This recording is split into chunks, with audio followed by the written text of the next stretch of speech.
We good to go? Is it rolling? It is rolling, my friend. Welcome to the Broker Loaded Podcast, everybody. I'm Kurt Studley. I'm a realtor. And I'm Danny Grimes, also a realtor. Right. And with us today, Danny Dawson. Guess what, folks? He's also a realtor. He is. How are you, Danny? I'm doing well, thank you. Welcome to the Broker Loaded Podcast. For those who don't know, maybe you're tuning in for the very first time. Yeah. This is a podcast all about real estate. We talk about real estate. Real talk about real estate. Real talk about real estate, real answers. And we have a pretty special guest here today. Well, any guest is special to us. I guess. Right. But I think this is going to be a more interesting one. Yes. Because he's a double agent. He's a double agent. He is. Danny Dawson, double agent. That just has a ring to it. Hey, don't you think? You're playing this up way too much. Oh, right. By double agent, we mean, Danny, you are licensed both in Ontario and on the Quebec side. Yeah, that's right. Right? Started in Ontario, Right. then moved over to Quebec. Now I do both. You do both, which is, I would say, a rare occurrence. It's not a common sort of thing. It's happening more and more, I think. It's happening more and more because we've seen a lot of people from Ontario move over to Quebec. And so just after COVID, that's when we started seeing more people get their license. Right. So how long have you been licensed in Ontario? Just about 8 years now. Right. And when you got licensed in Quebec was when? So I got licensed in Quebec almost 2 years now. Okay. So you're actually a broker, aren't you? I'm actually a broker. So I got my broker's license in Ontario. Right. And when I transferred over to Quebec, I got the broker's license there as well as the commercial license. Oh, So I see. There's 3 separate licenses: residential, commercial, and the broker's license. On the Quebec side, you're talking. Yeah. Was it difficult, Danny, to get both of them? It's like I say, it's not the common sort of thing that realtors do. But was it a difficult process? How did that all happen? So it was interesting. When I had to do it, they were going to make me do the entire course, which is almost a year-long course. And I fought them on it because the right of mobility in Canada allows you to just do an interprovincial exam. They wouldn't let me do it. So I sent them the act. They called me back a few days later and said, "Oh, you're right. All of our rules are wrong." So they ended up changing it for me. So the rules are different now? The rules are different now. And there was another agent who was in the process of doing the course. I think she was almost 8 months in. Oh, wow. Yeah. So they changed the rules. All I had to do was write an interprovincial exam. Mm-hmm. It's fairly easy. Probably not enough because the rules are very different. Okay. And so even just with that exam, there's still a lot of learning to do on the side to catch up with what's going on there. Right. Yeah, I remember looking into it myself about 5 years ago, and it was going to take some time to do it. Yeah. I mean, I was more familiar with the rules in other provinces. Like we spoke BC. You don't even have to challenge it in BC. If you're a broker here, You're a broker there? you're a broker there. Or You can an open up agent or a brokerage. realtor there right away?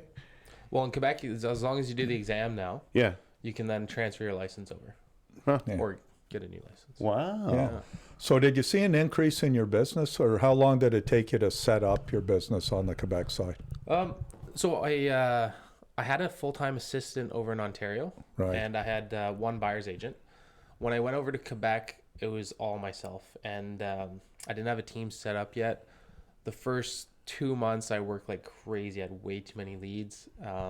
Worked myself into the ground, and so right away got a buyer's agent, Right. Okay. and then hired a second assistant, which she went crazy and then left. Right. Okay. Long story there. Too busy? Or she literally went crazy? Yes. Oh, okay. Good. Yeah. Good. Well, Yeah. okay. Long story. Yeah. But anyway, so I ended up with one assistant who was then working on both sides. So I got my assistant trained to do both Quebec and Ontario. Okay.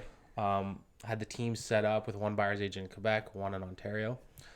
And then from there, I started focusing more on listings rather than buyers. So if you're a dual agent, both in Ontario and Quebec, how does it work with terms? Because you're with Royal Lepage Performance here. Yeah.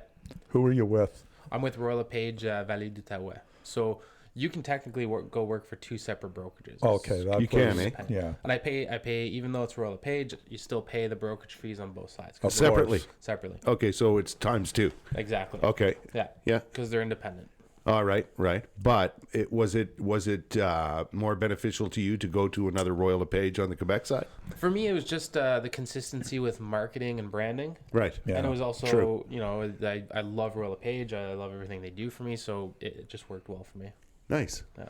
Nice. Well, you have one of the best managers, long-term managers in the city as well. I know Russ. I'll shout out to Russ Perkins. He's just been one of the solid guys. Boy, he's got to be going on 30 or 40 years. Yeah. And least. on the Quebec side too, we have Andre, and he's absolutely amazing. Oh, yeah. And super helpful. All the staff at Royal Lepage there, both in Ontario and Quebec, have been really, really good to us. So which office do you work out of over there, Danny? So there's one on Quebec, but I actually work out of the Pretoria office in Ottawa. Oh, okay. So I just find it's just always been my home base. Right. I still do a lot of business in Ontario, so I stick there, and it's where I feel comfortable. It's where I network with all the agents. Yeah. And that continuously feeds me the business in Quebec. Right. Right. So you're literally driving past the Quebec office to come to the Ottawa office. Not really, because I'm in Chelsea, so it's an extra 5-10 minutes. Yeah. I'm 25 minutes to the office. Oh, very good. Yeah. That's like any other office in Ottawa, basically, right? Yeah. Sure. Time wise. Now, you mentioned earlier the transition or getting that second license in Quebec. Things are different on the Quebec side. Yeah. Let's talk a bit about the kind of differences you're talking about. Different rules, different ways of doing things. Is that? Yeah. I'd say the agent culture is definitely very different. Is it? Yeah. I mean, it's still very good. Everyone's very respectful. I can tell you there's about 400 agents in Ottawa and almost 4,000 now in Ottawa, I believe. Yeah, just under. And so it's a very tight-knit community. So that's one of the big differences. There's obviously the language being French. There's a lot of agents out there that only speak French. Right. And so you're expected to keep up with that. Right. And then, Right. of course, there's language laws that you have to respect. Right. So what else could be different? So also when you're showing properties, they have this rule where if you're the one who showed the property, you're the one who gets paid. And therefore, if your client has seen it with another agent, you're not going to get that commission. Really? Yeah. I love that rule. It used to be that way decades ago, maybe even before I got in the business. I mentioned it to Danny before. It definitely eliminates that lazy agent. You know what it would eliminate? The agents that are parachuting in from Toronto. Oh, yeah. Where they're Yeah, true. phoning somebody like you. Hey, I can't make it. I'm caught in a snowstorm. Can you show my client a property? My client's there.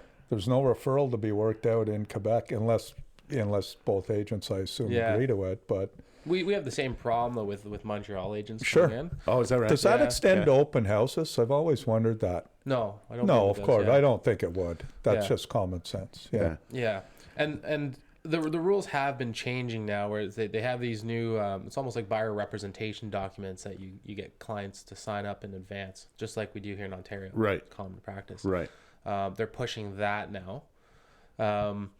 Double ending was huge in Quebec in comparison to Ottawa. And by double ending, just for those who don't know, that means you maybe you're representing the seller and you end up representing the buyer. Buyer. Right. Yeah. So you're representing both. Exactly. To a degree. And I was on a bidding war once in Quebec. This is like a couple months starting in the business there, and there was the listing agent was representing 7 people. So he had 7 offers From Yeah. his people. from his people. His buyers. Yeah, plus all the other Plus agents. the seller. Yeah, Wow. yeah, Wow. right. That's odd. That blew my mind. And how is that dealt with? Like, is there...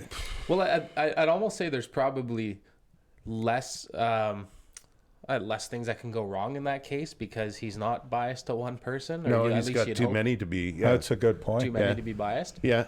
But either way, I don't think it's right. Danny, that says it's something though. Why would 7 buyers be going directly? That's unusual.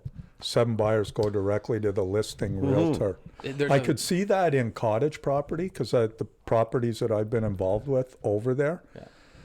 a lot of you tend to contact the listing realtor when you're looking for. Well, a you cottage did when you property. bought your property. Well, yeah, right? most in a roundabout way. and the agents will tell you because of the driving, unless you're really qualified, you're buying in Val-des-Monts, let's say on Grand Lake or McGregor Lake, then it's well worth the realtor's, time to go show 4 or 5 of those cottages up there. Not so much up in Bouchette, Maniwaki, or even Gracefield. Well, there's two things. There's the lack of agents, so only 400 agents. Oh yeah, right? True. There's the old school buyer mentality. There is we can do it ourselves. We'll just get the information directly from the listing agent. Right. It's just an old mentality that's still alive there, and it's changing. Like I find the new younger generation is they're hiring realtors, and we're signing contracts with them, and they're looking for representation. Right. You've been at this 2 years on both sides. How's that been going for you? Do you like having both licenses and working both sides of the border? I do. I think it was one of the best moves for my business. I grew up in Quebec, so I almost felt like as soon as I went there, I almost knew more than I did in Ontario at the Familiar time. territory to you, right? In Ontario, I had to learn it all in the beginning. Now I know it. Right. Yeah. But in Quebec, it's like I instantly knew all the neighborhoods. I did, especially Chelsea. I know all the back trails. I know everything about the lakes. Right. And so, kind of makes it easier when you're working with clients to help represent them. Yeah. So there was that, and I have a network there too. So that's something I can feed off for my business. Whereas everything I did, You had what they call a sphere of influence there. sphere of influence. Wow. oh boy, Hey. got that in. Well, look, once in a while Yeah. I pull a rabbit out of the hat. Right. But when we talked last week, because you kind of, what are the advantages and disadvantages of working with one realtor representing you on both the Ontario and the Quebec side? I'll be honest with you, I couldn't come up with a negative. No. Like even here, you promote, somebody's for sale sign on your front lawn. Naturally, that realtor is representing you in the sale. When your home sells, of course you're going to be represented by the same realtor in the purchase of the next home. Usually. Yeah, not all the time, but and, usually that's the common practice. Sure. But difficult to do. And I've had this situation, I'm sure you have, where you have a client on the Ottawa side, and they're buying a cottage in Quebec, for example, or a piece of land in Quebec, and you cannot represent them. You must refer them to somebody and do it that way. Yeah. So what's been really helpful is like once you've built the trust with somebody, they're more looking for that than they're looking for neighborhood expert and all that stuff.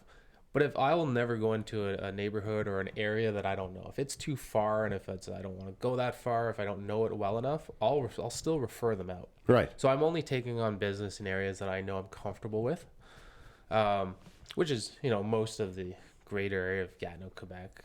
Yeah, like you're not. All of it. Yeah, well, there's a good part, but there's a lot of cottage country, and we get a lot of cottage buyers, and often I have to kind of say, like, look, there's not much I can do to help you. I don't know these neighborhoods, but here's an agent that's out there. Right. And am I willing to drive an hour and a half? There's a couple of realtors on the Quebec side that'll call me about properties up around Gracefield and Bouchette. I mean, the people who live on the lake are the most knowledgeable. Yeah, 100%. And there's a lot of realtors that are up on Pemashanga or Blue Sea. Yeah.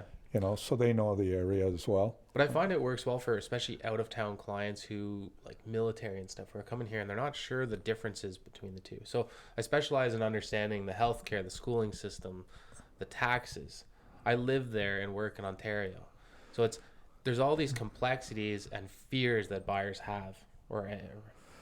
So let's cover taxes for a sec. Are you well versed on I couldn't federal? Tell you, no, I couldn't tell you the numbers off the top of my head, but obviously the taxes are higher. But how it works, yeah. And so your income tax is going to be higher, but it's all relative to your salary. So it's as simple as just going on Google and looking up the numbers and figuring out what your tax is going to be. Right. Are property taxes different? Are they handled different on the Quebec side? They are. Every municipality is different, and there's multiple municipalities. Right. Yeah. So, some areas like Chelsea are extremely expensive. Right. Some like that. From a tax perspective, property tax perspective, yeah. Exactly. But it's all calculated on a predetermined mill rate, I would assume, as over here. Yeah, it's very similar. Yeah, So the way it's calculated is very similar. Mill rate times value of property, and you're going to get your taxes. So you've got both licenses. You're working both sides of the border because you're from there. You have a sphere of influence. You have all that going for you. Lots of advantages to your clients, I would guess, because you have that knowledge and that ability to go back and forth and understand both sides. Yeah, and what's actually been huge is on the listing side. So when I list a home in Quebec, a big part of my services is telling them, like, look, a lot of the buyers that are going to be coming to your house are from Ontario. Right. So because I work in Ontario, I can guide these people. I know I can explain to them the differences with taxes, schooling, healthcare, all these things, empower them to make offers. A lot of the referrals I get are coming from Ottawa, which helps. So these are advantages to sellers on the Quebec side. And I found that's been super helpful at winning listing appointments. So advantages to your buyers from the Ottawa side and on the Quebec side who are selling. Exactly. Yeah. And just to be clear, with a lot of my business coming from Ontario is referrals from agents. And so, you know, as much as it'd be great to help them on both sides, I draw a very clear line that's like, if you're going to go back to Ontario, go right back to your realtor. Right. And even in 5 years from now, they're in my CRM. And if their realtor is Danny Grimes in Ottawa, it's like, no, call Danny. He's going to help you. Right. So I don't keep any business on the Ontario side if it's coming from an agent. Because Gotcha. obviously I'm trying to keep that referral coming in for life. Right. And that's a fair sort of thing to do. Totally fair, yeah. Right. I like the idea of just having one relationship with one realtor represent. And we're in a unique situation here in Ottawa and Gatineau. I almost said Ottawa Hull. But Yeah, it is. There's hardly unique. there's not a lot of places like that where you have two major centers Yeah. on you know, bordered by a river, and they're interchangeable in many ways. with right? major populations on both exactly. sides. It's Yeah. typically That's the- small towns, but here it's, you know, I wouldn't tell you the population, but the amount of people that come over the bridge just to work every day and Yeah. vice versa. Yeah. Right. So Yeah. Yeah. You know, I mean, thousands upon thousands of people. Tens of thousands. We learned that during the COVID era when they shut the border down. Remember the lineups back past Chelsea, That's right. back to Wakefield. Oh my God. Oh, it was unbelievable, eh? Oh. Yeah. Are there any disadvantages that pop into your head, Danny, that you've experienced in your couple of years of doing both sides? no, I mean, like, you know, if agents are thinking about doing, I mean, there's double the fees, there's double the learning you have to keep up with. You know, you gotta keep on top of your license, and to be in tune with the market is hard. Right. So it just takes more time on my part to actually be immersed in real estate in both sides. Right. Because they're very different. So it's time consuming. Right. But What else do we have here? Disclosures. yeah, You wanted to talk about disclosures. Yeah, I mean, so well, some of the biggest differences for buyers that are looking at Ontario versus Quebec, I mean, the consumer protection in Quebec, I think, is amazing. And I feel like it should be like that here. Oh yeah. Yeah, so even during the bidding war times when everyone was going unconditional here, unconditional there meant no home inspection, but they would still have a financing condition. You could not remove your financing condition unless you actually had cash. Yeah. And cash means you're showing them a bank statement that you have $500,000 in the bank. That's right. And you're paying $495 for the house. You've got the money. Yeah, Exactly. the first, I was surprised. Wow. Yeah. Yeah. Because the first lot I bought, I remember having to fill out, and I remember the realtor calling me and saying, "We need your bank statement." And I said, "Nice try." And they said, "No, we need a copy of your bank statement or something that shows." I think I was buying a lot up in Val-des-Mots on a small lake for $27,000, but I actually had to physically get that bank statement And and show show them that I had Yeah. the ability to close it. or Which I is had the great cash. because it protects you as a buyer to make Yeah. sure that you actually have the money to close on this deal, and it Protects protects the the seller. seller Yeah. to know that the money's there. Protects everybody. And most often it's going to be a bank unconditional letter saying we're 100% financing this property. Appraisal's been done, everything's Yeah. been done. But otherwise, there must be a finance condition in place. Yeah. Has to be. So there's that. There's You can, even if you wanted to exclude it, you can't. Yeah. Wow. I know it took me a Yeah. while to wrap my head around that because I was so used to what Ontario Yeah. is doing. Especially in recent years, You right? know what? I don't disagree with that I don't at mind all. that. And Like, I'd, that protects everybody. frankly, I'd rather see the inspection clause mandatory. I would. Yeah. I just through what we went through with COVID, with a lot of first-time buyers that were terrified, put in the position, the pressure of having 10 or 12 offers on a property. Maybe the house is 40 or 50 or 60 years old in Alta Vista, Little Elmvale Acre bungalow. A lot of things can go wrong that you discover after it. When we had Ken Hoyt on, and one of the, Brian Madigan, a lawyer in Toronto, he says we're seeing a lot of litigation now as a result of those multiple offer situations, no conditions in the offer, discoveries being made after the fact.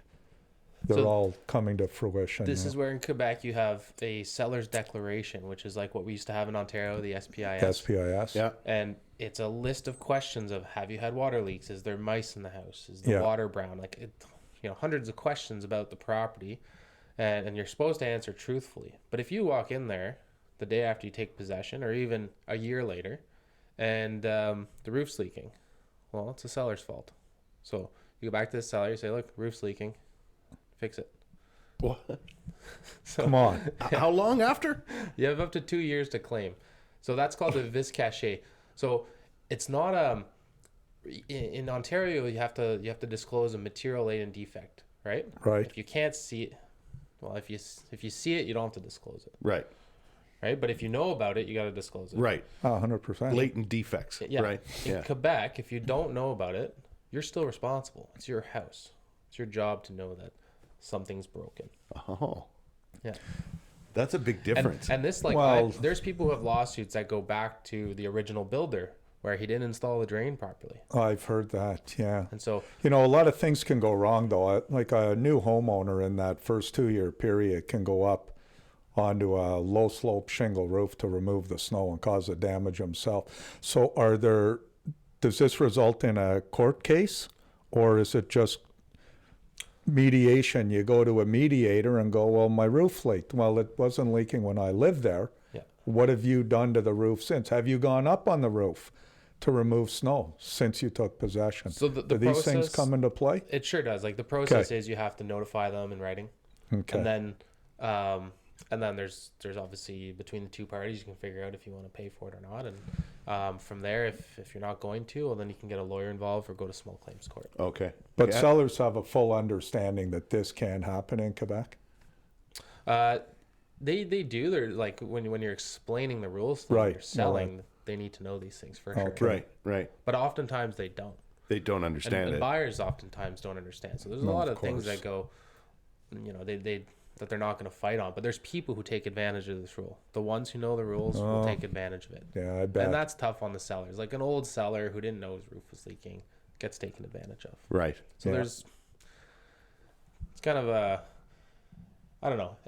I don't like when people get taken advantage of. And the reality is houses break and things break. Well, Right. Of course. People don't know it's not their fault. So- Right, because the biggest difference there is on the Ontario side. Once you buy your house and you've signed off on everything, unless there's a Terran warranty involved, Yeah. you really can't go back for any sort of reason to the previous owner. No, unless you can prove Yeah. beyond reasonable doubt that Unless it was a hit defect it. that they knew about or and so on, and that's a rarity. We don't see that sort of case. No, all the time. usually in that case, you'll be living in the home for a few months and you meet the neighbor and the neighbor drops a comment like, Yeah, did he fix the issue with the foundation before you moved in? And you go, what? yeah. Yeah. Yeah, but there's certainly not a Yeah. lot of recourse after the fact in Ontario, whereas in Quebec that rule exists. Yeah, that rule exists. I mean, you got to go through the same process of notifying them and maybe getting a lawyer and all that. So there's some work behind it, but the rules are in place to protect the consumer. So this would be a provincial organization rule, or It's a good like question. I'm wondering in the case of, look, I mean, somebody doesn't want an inspection on the property. If you've asked for an inspection and you don't have an inspection, there has to be some liability on the buyer if you're going in. No, that's a good question. Well, and also If you never had the an SPIS, inspection done, has there ever been any talk in the province of Quebec from the legal community, like there was in Ontario? Yeah. A lawyer finally said, no, you know what? My client doesn't know the difference between PEX plumbing and copper plumbing.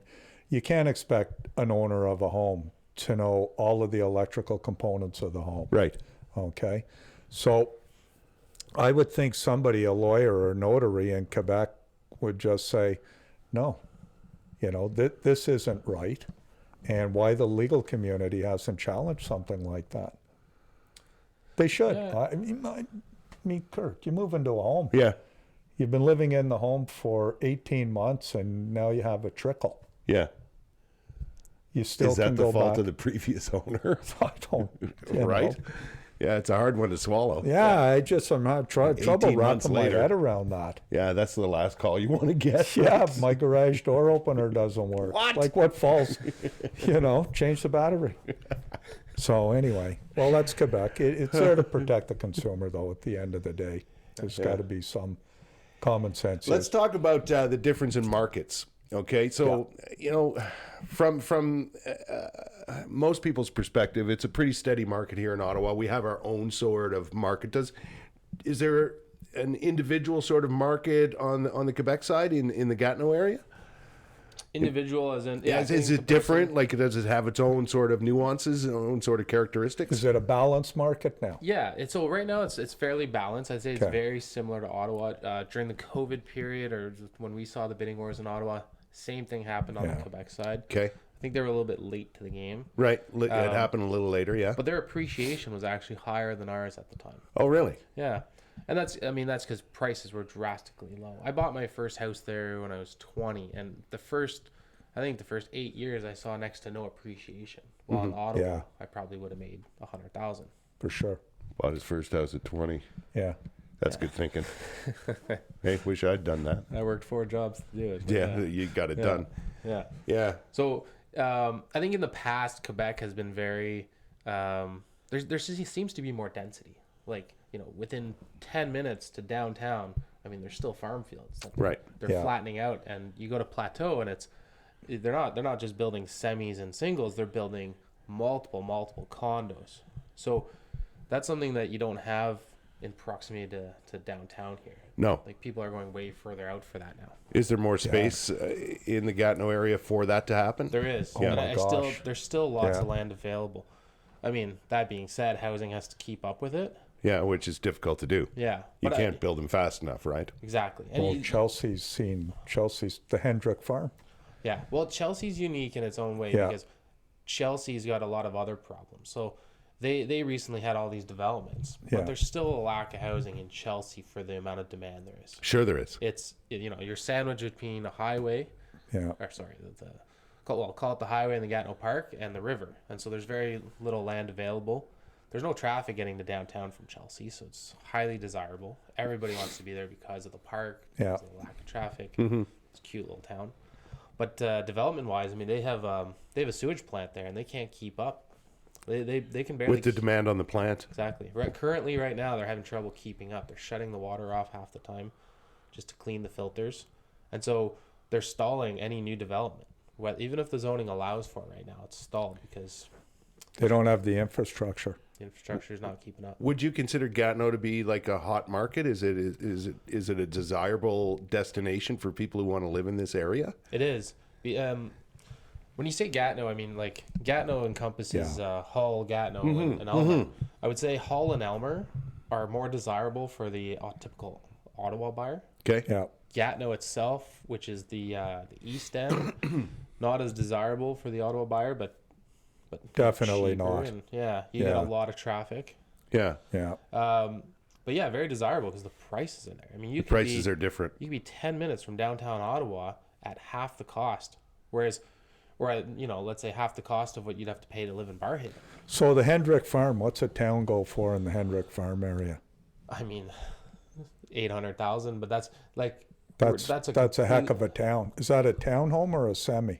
that's a town. Okay. I mean, Jeez. it's a completely different neighborhood. You can't like Is Hendrick's. it more of an exclusive neighborhood? I don't know it. So. It is. It's, I played on that farm when I was a kid. is it? You played on every Finney farm when you were a Hendrick. kid. The two When brothers you were a owned kid, that. everything was a farm, Danny. And all my uncles, my father, cottage at Kingsmere. Oh yeah. Yeah. Lovely. Should Yeah. have kept it. All the stories I hear about Danny Grimes, I tell you, he's a wandering sort of young fella. I am. He's been out in Metcalfe wandering the fields Yeah. out there. He's been over on the Quebec side wandering the fields out there. I used to walk to Everything was a I used to farmland. walk to St. Stephen's on Sunday to go to mass. Oh, See, yeah, we it's talked true. about You that. are older than the hills. Pretty much. Kings Mountain. So Chelsea, in comparison to everything else Yeah. around there, is its own unique pocket, and Yeah, it it has is. similar pricing to, let's say, Ottawa. Yeah. Okay. It does. You know, it's some of the highest prices, highest net worth in Quebec. Right, because it's kind of an exclusive area. It's tough to get in there. It is, yeah. But you can get a lot of semi-detached history. on the other side, Chelsea Creek, for $650. Oh, yeah? Yeah, with a garage. Do you find there's a lot of people who've migrated to that sort of setup when it comes to owning a home? To going to Quebec? Yeah, well, yeah, you know, obviously you're dealing with clients who are going to Quebec, but do you feel it's more of a more regular occurrence nowadays versus years ago? Basically, it's the people who from Ottawa who didn't want to come to Quebec was the perception. Right. It's all French. Taxes are higher. Everything's negative, right? But now that they're completely priced out of the Ottawa market and they realize, wow, I could bike into the Gatineau Park in 2 minutes. Right. You know, I can still get to my place of employment relatively easy. almost faster. Right. Like I get to downtown Ottawa in Well, let's 15 not minutes. overblow it so you get all the business. Yeah. Dan. Well, he's closer to the market than I am from here. But back to the perception too. I mean, a lot of people who understand the history, you know, the whole French English thing that we grew up with and stuff. It's generally was developed by Anglos. If you go back to history of Chelsea and all what they call up the line, up the 105, I can drive right up to Cajabajwa, and mostly Anglo all the way up there. It's not until you hit Gracefield where you get. So that's an hour out of Ottawa. Well, it's and understanding the neighborhoods is the important part of like where's mostly English, where's a mix. Like Chelsea's Wakefield. Yeah, Wakefield's English. I would say Elmer's a good mix, right? Elmer's a good mix. It's a great mix. It's a good mix. I'd safely say probably 60-40, 60 French. Yeah. But like, you know, you can, if you're purely English, you can get around. And that's a fear of a lot of people, right? I shouldn't say fear, but an apprehension where, you know, you don't, for example, I don't speak any French, very little at all. You know, I wish I did, but I don't. So it would make me think, can I operate properly and do what I want to do on the Quebec side where French is the predominant language? Yeah. And so it comes You'd down have to no like, problem you'd have no problem in Elmer. No, I don't think so at all. The one thing that's changing, they have this new bill coming in where, you know, all the paperwork's going to be in French now. Yeah. And so that's kind of a pain in the ass. And even with the notaries, when you close on your house, it's all going to be in French. And if you want it in English, you got to pay to have it translated.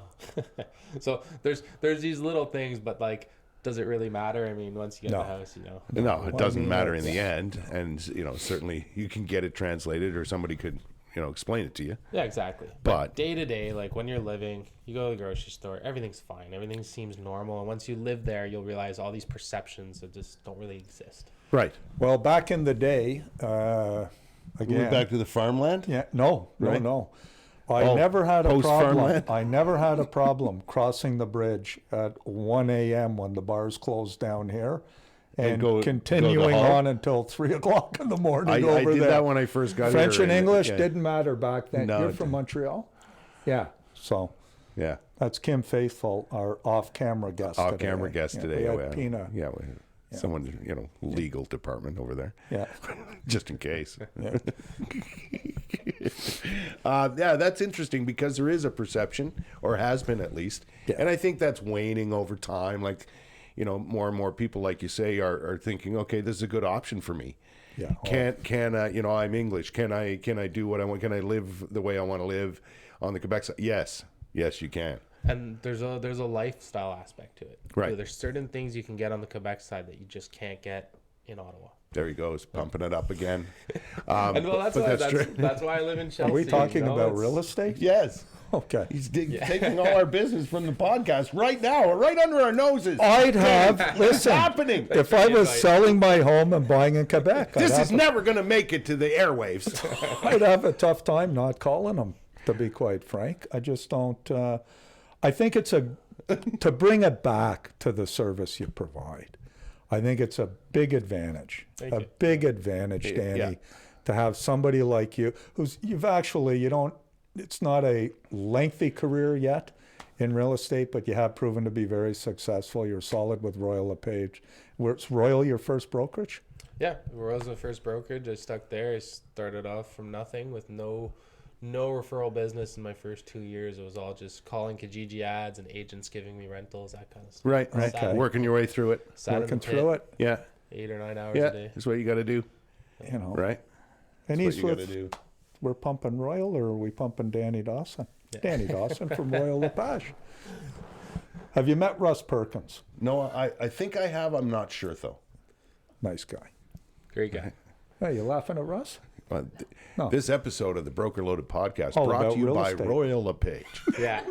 And Danny Dawson. Honestly. By the way, Danny Grimes is a realtor at Ottawa Property Group. Yes. And you're with, I am now with Remax Boardwalk, as of last a week. recent transfer to that fine group. We broke Just so up. we get it all out there. Yeah. I mean, we can't have Danny Dawson get all the, the notoriety here. No, right? but you know what? It again, right back to the beginning of when we started this podcast. You were with Remax affiliate. I was, You're now yeah. with Remax Boardwalk. Yeah.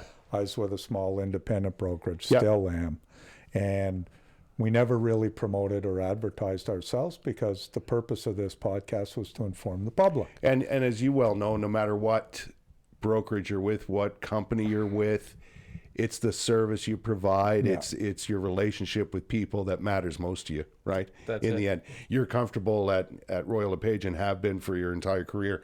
We're all comfortable in our own situations and we do it for a reason. But ultimately, it's the service we provide to people that is the nature of our business. Yeah, the brokerage is there to provide support and training and Yeah, whatever you sure. might need for your business. And Right. they work for me.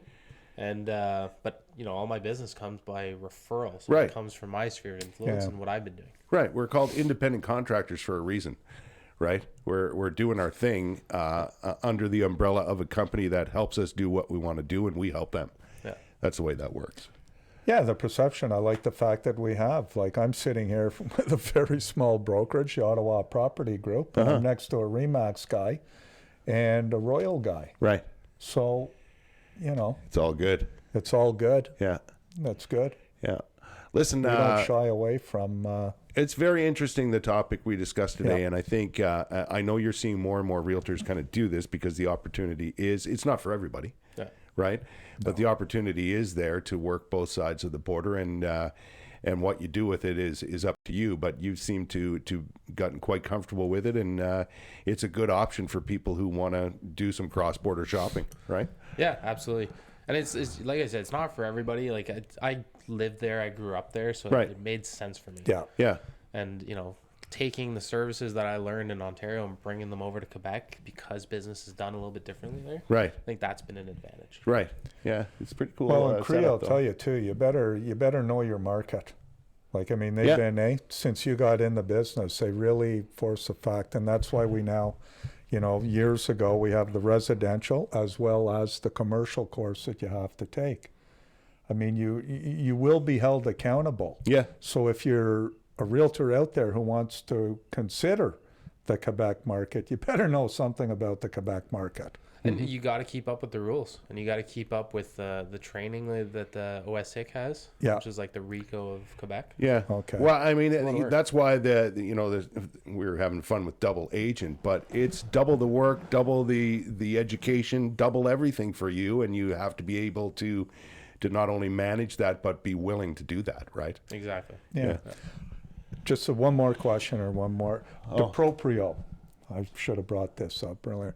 Is DeProprio still, well, first of all, what are they for people from this side that drive up through the Quebec see the province signs, and yeah. see the signs? Are they still, do they still have as large a market share as they once had? I couldn't tell you the numbers. I'm going to say no because I see them Yeah. way less. So do I. That's why I asked. I drive up the 105 to Gracefield, Yeah. and I don't see a lot of But them it anymore. comes down to that old mentality of something where people want to do it themselves and they think they can save. Right. So that's where that stemmed from. And then obviously they didn't fare well in Ontario. Right. So Fair Square and Purple Bricks and what were they at the last? Comfrey. Comfrey. So it's the same company. All the same. Yeah. Yeah. But DeProprio still exists. and it seems like their market share is dwindling. Right. They Right, did have because over 20% at one I think time. that's generational because of younger people getting in as you know, as it goes, the circle goes around. Younger people getting into the real estate game, buying their first homes. Yeah. They have a different level of understanding of what real estate's all about than maybe people did 20 years ago, right? Yeah, and so the big difference there is you cannot put a private sale on MLS like you can here. So There's a lot of talk though now that in the last 2 years at the Proprio, they'll become members of the board eventually. yeah, but they aren't right now. So Nope, if you're they're listing not. your house privately, I mean, you're not getting any exposure, and you're not getting exposure to the people who have no idea what Proprio is. So all the military, all the transfers coming from around Canada, they're not looking at that website. No, they're looking at no. realtor.ca. It's and good news for you, not in like there. for guys like Well, you and yeah. other realtors on the Quebec side, right? Different buyers. And as an agent, you can market. You can go and pick up those listings if Yeah. you wanted to. like Yeah. we used to be able to do here. Yeah. You know, I think Desjardins going to regret, buying them. Yeah. I'm going to become an interprovincial agent, I think. Let's do it. Well, I'm going to actually, my other province will be Newfoundland, I'm hiring. right? Okay. I'm going to get my Newfoundland license, and all the Newfoundlanders, God bless Newfoundland, that want to come to Ottawa, I'll just represent them. Hey? Is there that many people from Newfoundland coming over here? Oh my sunny man, yes. There were 4 last year. Nice. Yeah. Cod salesman. This is a very interesting topic. Thanks, Danny, for your time. Danny Pleasure. Dawson with Royal Lepage. If that's something you're considering, Yeah. good guy to talk to, right? Yeah. Whether you're selling and moving let us here. refer or- you first, though, right? You're watching the Broker Loaded podcast. If you have any questions about the podcast or want to make a suggestion, we have an email address. We do. The brokerloadedpodcast@gmail.com. We have a Facebook page called the very same thing, the Broker Loaded Broker Loaded Podcast. Podcast. You can find us on YouTube if you want to YouTube watch channel. a podcast, Yeah. and you can listen to us on all the usual platforms. Spotify. Danny. It's my favorite. Danny's is Spotify because it's the only one that I seem to be able to get to work properly on my phone. Upcoming episode, we got another one coming up soon. We're going to talk with Ingrid Patry, Mortgage broker. mortgage broker, very experienced Yeah. mortgage broker. We'll have her on that'd be interesting. next, and we're trying to line up a home stager. Yes. Yeah, home staging. We'll talk about that too. Yeah, we'll talk about Guests that. just line up at the door. And Ken Hoyt will be coming on again. Perfect. So I think you know Ken. I did. Ken's a beauty. He's a beauty. Yeah, he's one of the best. There's the only way to say he's a beaut. Listen, thanks for joining us. Thanks, This is the Danny. Broker Loaded podcast. See you next time, everybody. Thanks, everybody. Thanks, guys. Bye-bye.